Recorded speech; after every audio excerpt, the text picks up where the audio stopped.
What is up, people, and welcome. It's Kage. There is a general consensus that movie adaptation of video games suck, and that's mainly because of things like bad writing, poor character adaptation, or them just trying way too hard to be cool. But what if I told you there are some movie adaptation of video games that don't suck? Liar. Yes, no, there are actually some good movie adaptation of video games. Just take note on this list, there are only movies that I have seen, so the movies I didn't see will not be featured on this list. But with that being said, let's start with number 10. Lara Croft Tomb Raider. It's a trap!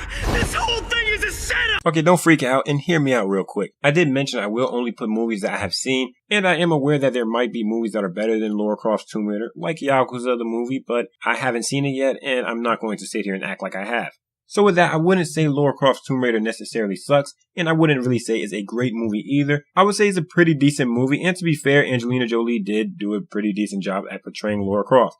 And honestly, a lot of fans of Tomb Raider actually enjoyed this movie, whether if it was because of they actually just like Tomb Raider itself, or they just like Angelina Jolie. And I should mention that the movies were popular enough to have an influence on the video games, though it was a bad influence, so yeah. Let's move on to number 9. Haste Attorney the movie. Now this is a comedy, drama / mystery. Now this is one of the times where I actually haven't played the video game, but I've watched the movie. So some people may say I enjoyed the movie because I haven't actually played the video game. I guess that's a valid point. But I do know a little bit about the game and its characters. Honestly, this movie seems like it does a pretty decent representation of the characters. Though I guess you can say the movie is Asian washed. But then again, it is made in Japan, and would they really be able to get good white actors to play in the movie? I don't know. Maybe it's just them getting back at us for making Aang white. Number 8. WreckIt Ralph. WreckIt Ralph doesn't focus on a particular video game protagonist from an actual game. They basically made their own protagonist, and this movie feels a lot like a celebration for gaming as a whole. This movie wouldn't be able to exist without the help of video games because they actually feature some of the characters from actual video games. I'm not going to give you the whole rundown because I'm sure a lot of you guys probably have seen this already or heard about it or know something about it. If you haven't, go check it out. It's a pretty good movie to watch with your friends and family. Moving on to number 7. Scott Pilgrim vs. the World. Technically, Scott Pilgrim isn't a movie adaptation of a video game because it started as a visual novel, then became a video game, and then it ended up having a movie. But the movie came out 3 days after the video game, and there are a lot of people that say Scott Pilgrim is a movie adaptation of the video game. So let's just go with that. Scott Pilgrim basically stars, Scott Pilgrim. The story is he meets his girl at a party and he falls in love with her at first sight. But then he's a little awkward at the same time, so he has a hard time expressing himself to her, but finally he gets around to doing it. After he starts dating her, he then has to defeat all 7 of her exes. And every time he has to fight an ex, it's kind of like a boss fight because he gets like new power-ups or weapons, things like that. Honestly, I would have put it higher on the list because I do actually prefer this movie over a lot of the other movies that are on this list. But for the reasons I mentioned earlier, that's why I gave it the 7th spot. Number 6, Professor Layton and the Eternal Diva. This movie is really great. It's filled with mystery, drama, and puzzle solving. The animation is also really good. This basically falls into the same category as Haste Attorney, but with Professor Layton, I knew zero to nothing about it. I didn't know the name of the game or the characters that were in it, so I basically went into this like it's just another animated movie. I have to say, this movie made me very interested in the game, and if a movie can do that, it's an achievement in my book. If the game is anything like this movie, I have to say it must be pretty underrated. Even if you don't like the games, I honestly believe you can still like this movie. That's how good it is. At number 5, we have Street Fighter 2, the animated movie. Now, there are a lot of good animated Street Fighter movies, but I had to go with Street Fighter 2 because it shows all of the characters that was featured in that Street Fighter 2 roster, and it does a good representation of the characters. Though I would say every Street Fighter movie does a pretty decent representation of the characters. Of course, I'm talking about the animated movies, not the live action. I also should mention I do prefer the animation and art style of Street Fighter 2, but Street Fighter 4 comes at a close second. Number 4, Dead Space Downfall. This takes place before the events of the original Dead Space, and I honestly have to say that this was one of the scariest movies I have ever watched in my life. Now I know you guys are probably going to be like, Kage, you need to watch some more horror movies.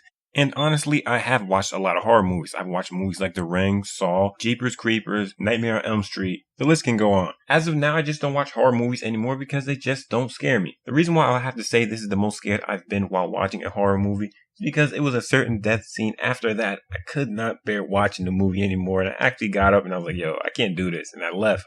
And that's the only time I actually left while watching a horror movie.